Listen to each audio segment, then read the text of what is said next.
বছর পূর্তিতে শব্দায়নের পরিবার এখানে দাঁড়াবে দুই পাশে। শব্দায়ন আবৃত্তির একাডেমির 40 বছর পূর্তিতে পিঠা উৎসব সম্পূর্ণ হয়েছে। প্রতিষ্ঠাবার্ষিকীর আহ্বায়ক মিনহাজ চৌধুরী ও সদস্য সচিব অধ্যাপক জোসনা ইয়াসমিনের সঞ্চালনায় অনুষ্ঠান অনুষ্ঠিত হয়। 1 ফেব্রুয়ারি বিকাল 4টায় বায়তুল শরফ জব্বারিয়া একাডেমি স্কুল ও কলেজ প্রাঙ্গণে মুক্তিপানে মুক্তিধারায় এই শিরোনামে 41তম জন্মদিনে শব্দায়ন আবৃত্তির একাডেমি আয়োজন করে পিঠা উৎসব।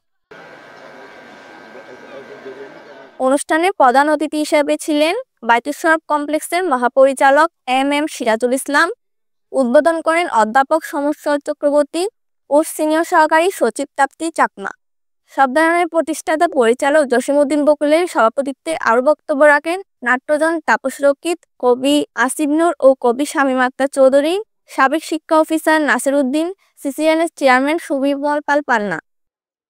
ফেব্রুয়ারি মাসের 1 তারিখ বাংলাদেশের সর্বদক্ষিণাঞ্চলের এই জেলা শহরে সূচনা হয়েছিল একটি অনন্য সাধারণ প্রতিষ্ঠানের, তার নাম শব্দায়ন। আমার শব্দায়ন, আপনাদের শব্দায়ন, জনগণের শব্দায়ন। যে শব্দায়নের 41 বছর পূর্তি উৎসব, এটা বলতে হয়তো অনেক সহজ, ব্যাপারটা কিন্তু তত সহজ নয়। এই শব্দায়ন স্কুল প্রমিত বাংলার শিক্ষা দেওয়ার জন্য 41 বছর ধরে কাজ করে যাচ্ছে। হাঁটি হাঁটি পা পা করে 40 বছর পার করাটা মোটেই কম কথা না। একটি প্রতিষ্ঠান 40 বছরে দাঁড়িয়ে যাওয়াটা বিশাল একটা ব্যাপার। এর অনেক ছাত্রছাত্রী এখন বিভিন্ন জায়গায় ছড়িয়ে ছিটিয়ে আছে। আমি আশা করব এই শব্দায়নের তাদের প্রমিত উচ্চারণ এবং ভাষার ব্যবহারের মাধ্যমে বাংলা ভাষাকে যাতে আরো সুন্দরভাবে ছড়িয়ে দিতে পারে। এরকম পরিবেশ এতদিন ধরে পাইনি। এই জন্য আমার মনে হলো যে বন্যারা বনে সুন্দর, শিশুরা মাতৃক্রোড়ে, শব্দায়ন এমন একটি মাতৃক্রোড় পেয়েছে, এটার জন্য আমরা খুবই আনন্দিত। আজকে সে কথা সবার সামনে আমাকে স্বীকার করতে হলো। আজকে 40 বছর পেরিয়ে 41তম বছরে পদার্পণ করেছে। আমি শুরু থেকেই শব্দায়নের পথ চলা দেখেছি। তখন আমি 8ম শ্রেণীর ছাত্র ছিলাম। শব্দায়নের সাথে সংযুক্ত হওয়ার জন্য তখন থেকে আমার বড়ই ইচ্ছে ছিল, কারণ শব্দায়ন সবসময় একটা গোছানো প্রতিষ্ঠান ছিল। তাদের এই গোছানো এবং পরিচ্ছন্নতা ধরে রেখেছে কক্সবাজারের মধ্যে। আমরা শব্দায়নকে পূর্ণ একটি সাংস্কৃতিক প্রতিষ্ঠান হিসাবে গড়ে তোলার আমাদের ইচ্ছা আছে।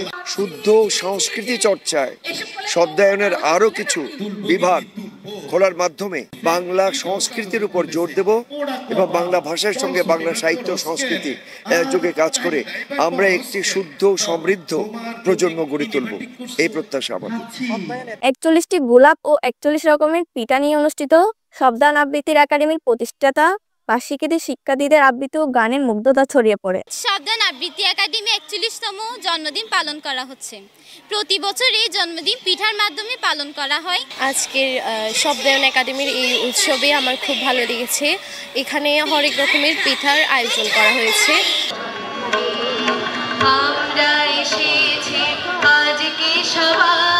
মৈত্রী চক্রবর্তীর প্রতিবেদনে তাসনিমা নীলিমা, সিসিএন।